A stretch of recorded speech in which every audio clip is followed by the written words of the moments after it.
Viver juntos uma grande emoção. Sentir no peito uma explosão de amor.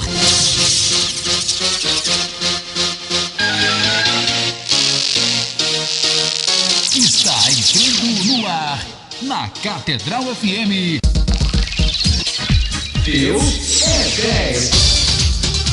Com o Padre Jordão.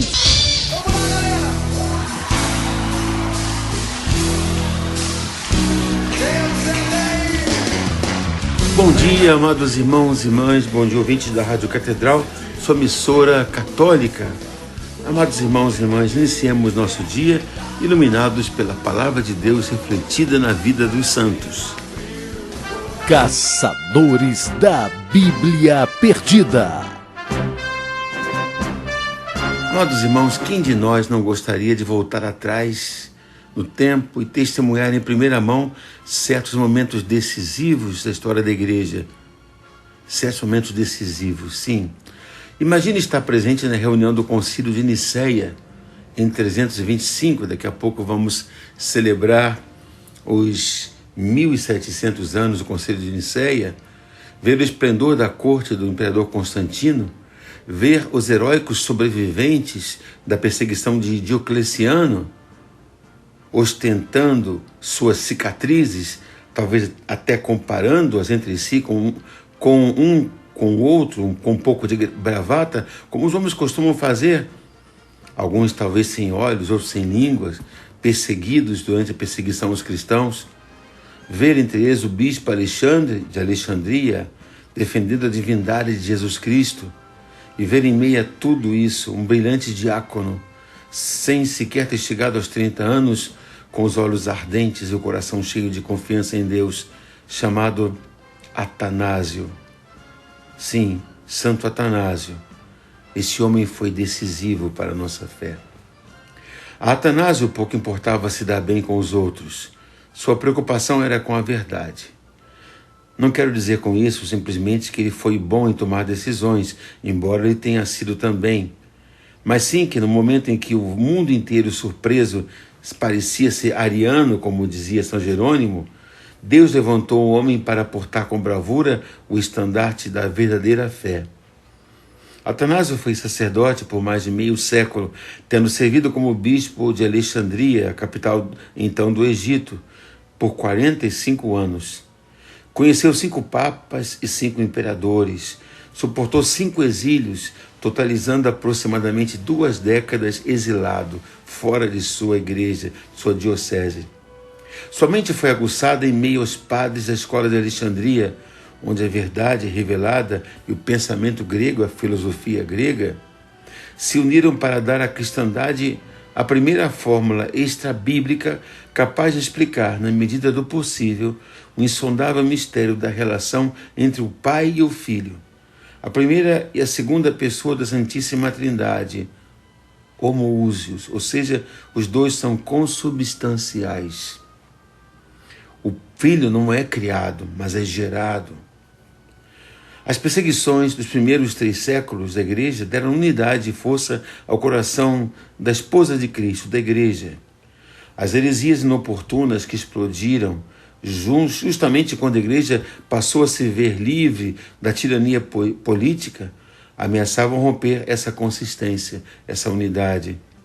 Os fiéis reagiram à heresia diário, o arianismo de seus seguidores, com multidões amotinadas nas ruas. O povo protestava contra essa heresia. Interessante, o povo lutar contra uma heresia. Santo Atanásio seguiu Nosso Senhor nas situações favoráveis e nas desfavoráveis. O Concílio de Nicéia, que foi convocado justamente para combater esse erro, essa heresia, deveria ter resolvido a questão. Mas o presbítero Ário, orgulhoso, alto, esguio, de cabelos cacheados, amava demais os holofotes, sob os quais suas novidades teológicas o havia colocado. Alto foi o principal promotor, se não o próprio autor, da maior ameaça que a Igreja já havia enfrentado e enfrentaria até a revolta protestante. A heresia segundo a qual o Filho de Deus passou a existir no tempo, sendo criado por Deus. Ou seja, o Filho de Deus não existia antes, mas existiu a partir do momento que o anjo anunciou a Maria. O Verbo não é eterno, segundo o arianismo, mas passou a existir naquele momento da anunciação. Então o Verbo não é Deus. É fácil ver aonde tudo isso leva. Se ele é criado, se ele é uma criatura, poderia mudar. Se uma criatura pode mudar, ela pode pecar. Ora, se a segunda pessoa da Santíssima Trindade foi criada, ela poderia pecar. Então Jesus poderia ter pecado. Essa heresia, para dizer a verdade, não desapareceu totalmente. Trata-se de um princípio mantido ainda hoje por algumas seitas, como os Mormons e os Testemunhas de Jeová, para quem Jesus não é Deus. Já na época de Atanásio, porém, essa heresia não estava confinada aos seguidores de uma espécie de seita adventista de sétimo dia. Não, que só existiram a partir do século XIX. O arianismo havia seduzido grande parte do episcopado. Muitos bispos se haviam contaminado com o arianismo. Ário teve um fim trágico, terrível, que por si só já mostra o fim de sua maldade. Sofrendo uma morte tão indigna, qualquer homem temente a Deus deveria ver nisso um castigo divino, mas já era tarde demais. A heresia havia tomado conta dos palácios do poder, seja nos imperadores, seja nos bispos, inseparáveis como era no século IV, a Igreja e o Estado. A heresia ameaçou ao mesmo tempo a salvação eterna das almas e a paz temporal do império. E no olho do furacão estava sempre Santo Atanásio. Uma corja infindava de caluniadores agiu para tentar desacreditar esse santo homem. Se não podemos contestar os argumentos de um homem, eles pensavam, ataquemos seu caráter. E começaram as acusações, as infâmias, as calúnias. E eram as mais fantasiosas. Diziam que ele havia decepado a mão de um certo bispo de nome Arsínio, para usá-lo em ritos de necromancia, e para apanhá-lo chegaram a forjar uma mão seca durante o julgamento público. Quando Atanásio mostrou o tal bispo, supostamente aleijado, vivo e passando bem, ele se divertiu um pouco com a situação. Ora, talvez Arsínio tenha nascido com 3 mãos, sugeriu ele com um sorriso. Depois disseram que havia violentado uma irmã, diziam, e arranjaram uma mulher para contar em detalhes tudo o que ela havia sofrido nas mãos de Atanásio. Um dos seus, então, passando-se por Atanásio, aproximou-se da tal mulher e disse, então fiz isso a você, isso?